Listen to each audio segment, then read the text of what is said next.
লক্ষ্য লাগে একটা বিষয়, একটা আলেম তো, আলেমের নামে যদি গরুর নাম হয়, একজন নাকি বাজারে গরু তুলছে, গরুর নাম হচ্ছে তাই,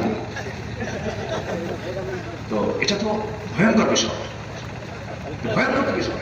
যার মাথায় পাগড়ি আছে, যার মুখে দাঁড়িয়ে আছে, যে আয়াত বলে, যে হাদিস বলে, যে ওয়াজ করে, তাহলে সে কি ক্যারিয়ার অর্জন করলো, সে কি যোগ্যতা অর্জন করলো? গরুর হাটে গরুর নাম হলো তাই।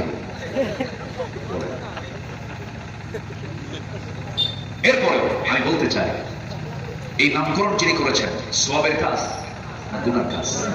বিবেকবানের কাজ না বিবেকহীনের কাজ?